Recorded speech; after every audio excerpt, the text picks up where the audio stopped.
ಈ ಲವ್ ಹ್ಯಾಲಿಸಿನೇಷನ್ ಹೇಗೆ ಬರುತ್ತೆ, ಕಾರಣ ಏನು ಸ್ವಲ್ಪ ತಿಳ್ಕೊಳ್ಳೋಣ. ಮುಖ್ಯವಾಗಿ 3 ಕಾರಣ ಇದೆ. ಒಂದು ಜೈವಿಕವಾದ ಕಾರಣ. ನಾವು ಈಗಾಗಲೇ ತಿಳ್ಕೊಂಡಿದ್ದೇವೆ, ಗಂಡು ಮಕ್ಕಳಲ್ಲಿ ಟೆಸ್ಟಾಸ್ಟೆರಾನ್ ಬರೋದ್ರಿಂದ ಆಪೋಸಿಟ್ ಸೆಕ್ಸ್ ಅಟ್ರಾಕ್ಷನ್ ಆಗುತ್ತೆ. ಅದೇ ಹೆಣ್ಮಕ್ಳಲ್ಲಾದರೆ ಎಸ್ಟ್ರೋಜನ್ ಹಾರ್ಮೋನ್ ಸಕ್ರೇಟ್ ಆಗುತ್ತೆ, ಆಪೋಸಿಟ್ ಸೆಕ್ಸ್ ಅಟ್ರಾಕ್ಷನ್ ಶುರುವಾಗುತ್ತೆ. ನೋಡಿದಾಗ ದೇಹ ಇದು ಆಗಲೇ ವಿವರಣೆ ಕೊಟ್ಟಿದ್ದೀವಿ. ಎರಡನೇದು ಮಾನಸಿಕವಾದ್ದು. ಮಾನಸಿಕವಾದ್ದು ಅಂತಂದರೆ ಅವರ ಅಭಿಪ್ರಾಯ, ಹೆಣ್ಮಕ್ಳ ಅಭಿಪ್ರಾಯ ಗಂಡು ಹುಡುಗ ಒಪ್ಪಿದ್ರೆ ಇಷ್ಟ ಆಗ್ತಾನೆ, ಸಮಾನವಾದ ಚಿಂತನೆ ಇಷ್ಟ ಆಗುತ್ತೆ, ಒಂದೇ ಕಡೆ ಹತ್ತಿರದಲ್ಲಿರೋದು ಇಷ್ಟ ಆಗುತ್ತೆ. ಮೂರನೇದು ಸೋಷಿಯಲ್ ಮೀಡಿಯಾ ಇದೆಯಲ್ಲ, ಮೋಸ್ಟ್ ಡೇಂಜರಸ್. ಅದರಲ್ಲಿ ರೀಲ್ಸಲ್ಲಿ, ಇನ್ಸ್ಟಾದಲ್ಲಿ ಇವರು ಅವ್ರನ್ನ ಅಪ್ಲೋಡ್ ಮಾಡಿರ್ತಾರೆ ಅಥವಾ ಮೆಸೇಜ್ ಕಳಿಸಿರ್ತಾರೆ, ತಕ್ಷಣ ಕನೆಕ್ಟ್ ಆಗೋದಕ್ಕೆ ಸುಲಭ ಆಗುತ್ತೆ. ಫಿಲಮ್ಸಲ್ಲಿ ಅದೇ ರೀತಿ ಅದು ಪ್ರಭಾವ ಬೀರುತ್ತೆ. ಇತ್ತೀಚೆಗೆ ಫಿಲ್ಮ್ಗಳು ಹದಿಹರೆಯದ ಮಕ್ಕಳೇ ಪ್ರೀತಿ ಮಾಡ್ತಕ್ಕಂಥದ್ದು, ಅವರೇ ಹೀರೋ ಹೀರೋಯಿನ್ ಆಗೋದನ್ನು ತೋರಿಸ್ತಾ ಇದ್ದಾರೆ. ಮತ್ತು ಇನ್ಸ್ಟಾಗ್ರಾಮಲ್ಲಿ ಅರೆನಗ್ನ ಚಿತ್ರಗಳು ಮತ್ತು ಲೈಂಗಿಕತೆಗೆ ಸಂಬಂಧಪಟ್ಟಿರ್ತಕ್ಕಂಥ ಜೋಕುಗಳು ಅದೇ ಹೆಚ್ಚಿರುತ್ತೆ. ಅವೆಲ್ಲವೂ ಸಹ ಇವರಲ್ಲಿ ಅಟ್ರ್ಯಾಕ್ಷನ್ ಮತ್ತು ಹ್ಯಾಲಿಸಿನೇಷನ್ಗೆ ಕಾರಣ ಆಗ್ತಾಯಿದೆ. ಇದರ ಜೊತೆಯಲ್ಲಿ ಭಾಳ ಮುಖ್ಯವಾದ್ದು ಈ ಸಿನಿಮಾ ತುಂಬ ದುಷ್ಪರಿಣಾಮ ಬೀಳೋದು. ಇವು ಮುಖ್ಯ ಕಾರಣ ಆಗುತ್ತೆ. ಇನ್ನು ನಾವು ಗೈಡ್ ಮಾಡೋದು ಹೇಗೆ ಅಂಥ ಮಕ್ಕಳನ್ನು ಗೈಡ್ ಮಾಡಬೇಕಾದ್ರೆ 5 ಟಿಪ್ಸ್ ಇದೆ. ನಾನು ಒಂದೊಂದೇ ಹೇಳ್ತೇನೆ, ದಯವಿಟ್ಟು ಎಲ್ಲರೂ ಗುರ್ತಾಕ್ಕೊಳ್ಳಿ ಅಥವಾ ನೋಟ್ ಮಾಡ್ಕೊಳ್ಳಿ. ಮೊದಲನೇದು, ಆ ಮಕ್ಕಳ ಹತ್ರ ನಾವು ವಿಶ್ವಾಸವನ್ನು ಬೆಳೆಸಬೇಕು, ನಂಬಿಕೆಯನ್ನು ಬೆಳೆಸಬೇಕು. ಸೊ ಅವರ ಪೂರ್ವಾಪರಗಳನ್ನು ಪ್ರೀತಿಯಿಂದ ಕೇಳಿಕೊಂಡು ಒಳ್ಳೆಯ ಅಂಶಗಳನ್ನು ಮೆಚ್ಚುತ್ತಾ, I can understand your problem, ಈ ವಯಸ್ಸಲ್ಲಿ ಆಗೋದು ಸಹಜ, ಹೆದರ್ಕೋಬೇಡ, ಮುಕ್ತವಾಗಿ ಮಾತನಾಡು, ಒಂದು ಉತ್ತರವನ್ನು ಕಂಡುಹಿಡಿಯೋಣ ಜೊತೆಯಲ್ಲಿ ಅಂತ ಹೇಳಿ ವಿಶ್ವಾಸವನ್ನು ಬೆಳೆಸ್ತಕ್ಕಂಥದ್ದು. ಎರಡನೇದು, ಈ ಭಾವನೆಗಳ ಸತ್ಯ ತಿಳಿಸ್ಬೇಕು. ಅಂದರೆ ಆ ವಯಸ್ಸಲ್ಲಿ, ಹದಿಹರೆಯದ ವಯಸ್ಸಲ್ಲಿ ಭಾವನಾತ್ಮಕವಾದ ಮೆದುಳು ಹೆಚ್ಚು ಬೆಳೆದಿರೋದ್ರಿಂದ ತೀವ್ರವಾದ ಎಮೋಷನ್ಸ್ಗೆ ಒಳಗಾಗ್ತೀರಾ, ವಿವೇಚನೆ ಕಡಿಮೆ ಆಗುತ್ತೆ, ಯಾಕೆಂದರೆ ರ್ಯಾಷನಲ್ ಬ್ರೈನ್ ಕಡಿಮೆ ಇರುತ್ತೆ ಅಂತಕ್ಕಂಥದ್ದನ್ನು ಎಕ್ಸ್ಪ್ಲೈನ್ ಮಾಡಬೇಕು. ಮೂರನೇದು, ವ್ಯತ್ಯಾಸವನ್ನು ತಿಳಿಸ್ತಾ ಹೋಗಬೇಕು. ಏನು ವ್ಯತ್ಯಾಸಗಳು ಅಂದರೆ, ಅಟ್ರ್ಯಾಕ್ಷನ್ ಆಗುತ್ತೆ ಸಹಜ, ಆದರೆ ಅದು ಹ್ಯಾಲಿಸಿನೇಷನ್ಗೆ ಹೋಗಬಾರ್ದು ಅನ್ನೋದನ್ನು ತಿಳುವಳಿಕೆ ಕೊಡಬೇಕಾಗತ್ತೆ. ಮತ್ತು ವಾಸ್ತವ ಏನು, ಭ್ರಮೆ ಏನು, ಇದನ್ನು ಸ್ಪಷ್ಟವಾಗಿ ವಿವರಿಸಬೇಕಾಗತ್ತೆ. ಮೂರನೇದೇನು ಅಂತ ಅಂದರೆ, ಈ ಭಾವೋದ್ವೇಗ ಹೆಚ್ಚಾಗ್ತಕ್ಕಂಥದ್ದು ಮತ್ತು ವಾಸ್ತವ ಏನು ಇದೆ, ಜೊತೆಗೆ ಜವಾಬ್ದಾರಿ ಏನಿದೆ.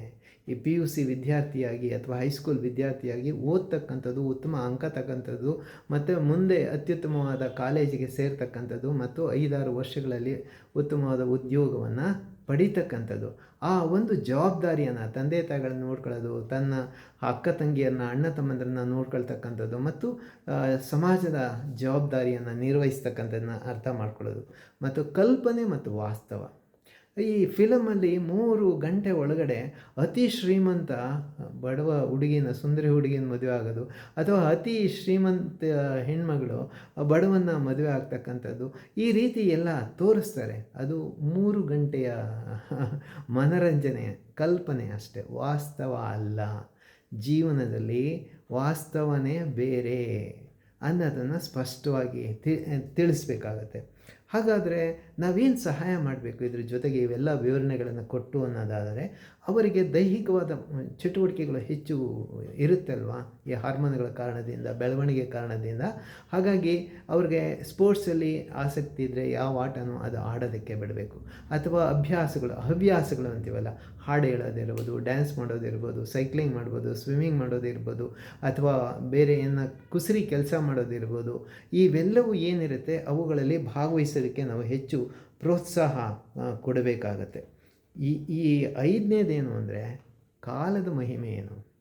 ಈಗೇನೋ ನೀನು 8ನೇ ಕ್ಲಾಸಲ್ಲಿದೆಯೋ ಅಥವಾ 12ನೇ ಕ್ಲಾಸ್ನಲ್ಲಿದೆಯೋ, ಓಕೆ, ಇನ್ನು 5 ವರ್ಷದಲ್ಲಿ ಏನಾಗುತ್ತೆ, ಆ ಹುಡುಗ ಅಥವಾ ಹುಡುಗಿ 5 ವರ್ಷದಲ್ಲಿ ಏನಾಗ್ತಾಳೆ ಅಥವಾ ಏನಾಗ್ತಾನೆ, ಅದರ ಬದಲಾವಣೆ ಏನಾಗುತ್ತೆ, ನೀನೇನು ಬದಲಾವಣೆ ಆಗ್ತೀಯ, ಅಷ್ಟೊತ್ತಿಗೆ ನಿನ್ನ ಮೈಂಡ್ ಮೆಚ್ಯೂರಿಟಿ ಆಗಿರುತ್ತೆ, ರ್ಯಾಷನಲ್ ಮೈಂಡ್ ಸಹ ಬೆಳೆದಿರುತ್ತೆ. ಯಾವುದು ಸತ್ಯ, ಯಾವುದು ಅಸತ್ಯ, ಯಾವುದು ಭ್ರಮೆ, ಯಾವುದು ವಾಸ್ತವ ಅಂತಕ್ಕಂಥದ್ದು ಅರ್ಥ ಆಗಿರುತ್ತೆ. ಆಗ ನೀವು ತನ್ನ ಜೀವನದ ಸಂಗಾತಿಯನ್ನು ಆಯ್ಕೆ ಮಾಡ್ಕೊಳ್ತಕ್ಕಂಥದ್ದಕ್ಕೆ ಏನೆಲ್ಲ ಪ್ಯಾರಾಮೀಟರ್ಸ್ ಇದೆ, ಯಾವ ರೀತಿ ಪರೀಕ್ಷೆ ಮಾಡಬೇಕು, ವಿಮರ್ಶೆ ಮಾಡಬೇಕು, ಸಹಚಿಂತನೆ, ಸಹ ಉದ್ದೇಶ, ಸಹ ಆರ್ಥಿಕವಾದ ಸ್ಥಿತಿ ಇರಬೇಕು, ಇವೆಲ್ಲವನ್ನು ವಿಮರ್ಶೆ ಮಾಡ್ತಕ್ಕಂಥ ಶಕ್ತಿ ಬರುತ್ತೆ. ಆವಾಗ ನೀವು ಪ್ರೀತಿಸ್ತಕ್ಕಂಥದ್ದು ಅಥವಾ ಮದುವೆ ಆಗ್ತಕ್ಕಂಥದ್ದಕ್ಕೆ ಅವಕಾಶ ಇರುತ್ತೆ. ಅದು ಕಾಲದ ಮಹಿಮೆ ಅಂತಕ್ಕಂಥ ವಿವರಣೆಗಳನ್ನು ಕೊಟ್ಟರೆ ಆವಾಗ ನಿಜವಾಗ್ಲೂ ಅವರಿಗೆ ಸ್ಪಷ್ಟವಾಗಿ ಅರ್ಥ ಆಗುತ್ತೆ. ಒಂದು ಕೊನೆಯ ಸಂದೇಶ ಬೋನಸ್ ಪಾಯಿಂಟಾಗಿ ತಮ್ಮ ಹತ್ರ ನಾನು ಹಂಚ್ಕೊಳ್ಳೋದಾದರೆ, ನೋಡಿ, ಹದಿಹರಿಯದ ಸ್ಥಿತಿಯಲ್ಲಿ ಆಪೋಸಿಟ್ ಸೆಕ್ಸನ್ನು ನೋಡಿ, ಆ ವ್ಯಕ್ತಿಯನ್ನು ಅಥವಾ ಆಕೆಯನ್ನು ಅಥವಾ ಆತನ್ನು ನೋಡಿ ಪ್ರೀತಿ ಉಕ್ಕೋದು ಸಹಜ, ಕ್ರಶ್ ಆಗೋದು ಸಹಜ. ಇಲ್ಲಿರ್ತಕ್ಕಂಥ ನೋಡ್ತಾ ಇರ್ತಕ್ಕಂಥ ಎಲ್ಲ ವಿಡಿಯೋ ನೋಡೋ ಪ್ರೇಕ್ಷಕರು ಸಹ ತಮ್ಮ ಹದಿಹರಿಯದ ಸ್ಥಿತಿಯನ್ನು ನೆನಪು ಮಾಡ್ಕೊಂಡ್ರೆ ಗೊತ್ತಾಗುತ್ತೆ. Attraction is natural.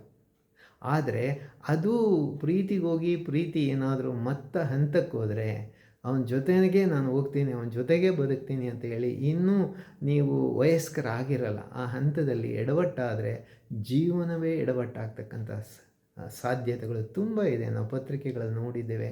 ಕರ್ಕೊಂಡು ಹೋಗ್ತಾರೆ, 3-4 ದಿವಸ ಬಳಸ್ತಾರೆ, ಆಚೆಗೆ ಎಸೀತಾರೆ. ಈ ಥರದ್ದು, ಅಥವಾ ಆತ್ಮಹತ್ಯೆಗೆ, ಕೊಲೆಗೆ, ಬಲಾತ್ಕಾರಕ್ಕೆ, ಅತ್ಯಾಚಾರಕ್ಕೆ ಒಳಗಾಗೋ ಸಾಧ್ಯತೆಗಳು ಹೆಚ್ಚಿರುತ್ತೆ. ಈ ವಾಸ್ತವವನ್ನು ಸರಿಯಾಗಿ ನಾವು ತಿಳಿಸ್ಬೇಕು. ಇಲ್ಲ, ಸರಿಯಾಗಿ ಗಮನ ಕೊಡದೆ ಹೋದರೆ ಅವರು ಅದರಲ್ಲೇ ಡಿಸ್ಟ್ರಾಕ್ಷನ್ಗೆ, ಡಿಪ್ರೆಷನ್ಗೆ ಒಳಗಾಗುವಂಥ ಸಾಧ್ಯತೆಯೂ ಇರುತ್ತೆ. ಹಾಗಾಗಿ ಪ್ರೀತಿ ಏನೋ ಸುಂದರವಾದ್ದೇ, ಆದರೆ ವಾಸ್ತವ ಭಾಳ ಮುಖ್ಯ. 30 ವರ್ಷಗಳ ಕಾಲ ನಾವು ಹೇಗೆ ಬದುಕಬೇಕು ಅನ್ನೋದನ್ನು ಆಲೋಚನೆ ಮಾಡಬೇಕಾಗತ್ತೆ. ಯಾವುದು ಮುಖ್ಯ ಅನ್ನೋ ಒಂದು ಅರಿವನ್ನು ಉಂಟು ಮಾಡಬೇಕಾದ್ರೆ ಆವಾಗ ಅವರಿಗೆ ಸಾಧ್ಯ ಆಗುತ್ತೆ. ಕಲ್ಪನೆ ಅಲ್ಲ, ಭ್ರಮೆ ಅಲ್ಲ, ವಾಸ್ತವ ಅನ್ನೋದು ಗೊತ್ತಾದರೆ ಅವರು ಸರಿ ದಾರಿಗೆ ಬರಲಿಕ್ಕೆ ಸಾಧ್ಯ ಅನ್ನೋದು ನನ್ನ ಅನುಭವ ಇದೆ. ಹಾಗೆ ತಾವು ಸಹ ಪೋಷಕರಾಗಿ ಮತ್ತು ಶಿಕ್ಷಕರು ತಮ್ಮ ವಿದ್ಯಾರ್ಥಿಗಳಿಗೆ, ತಮ್ಮ ಮಕ್ಕಳಿಗೆ ಈ ಬಗ್ಗೆ ಮಾಹಿತಿಯನ್ನು ಕೊಡಿ. ಮತ್ತು ತಮ್ಮ ಸ್ನೇಹಿತರು ಇದೇ ಹಂತದ ವಿದ್ಯಾರ್ಥಿಗಳು ಅಥವಾ ಅದೇ ರೀತಿಯ ಮಕ್ಕಳಿದ್ದರೆ ದಯವಿಟ್ಟು ಅವರಿಗೆ ಫಾರ್ವರ್ಡ್ ಮಾಡಿ, ಲೈಕ್ ಮಾಡಿ ಅಂತ ಹೇಳಿ ದಯವಿಟ್ಟು ಕಾಮೆಂಟ್ ಮಾಡಿದಷ್ಟು ನನಗೆ ಹೆಚ್ಚಿನ ಅರಿವುಂಟಾಗತ್ತೆ. ಅಧ್ಯಯನ ಮಾಡಿ ಉಪಯುಕ್ತವಾದ ವಿಡಿಯೋಗಳನ್ನು ಕಳಿಸ್ಲಿಕ್ಕೆ ಸಾಧ್ಯ ಆಗುತ್ತೆ. So please subscribe to my channel Dr. H.S. Niranjan Aradhya, and also like and share. Thank you.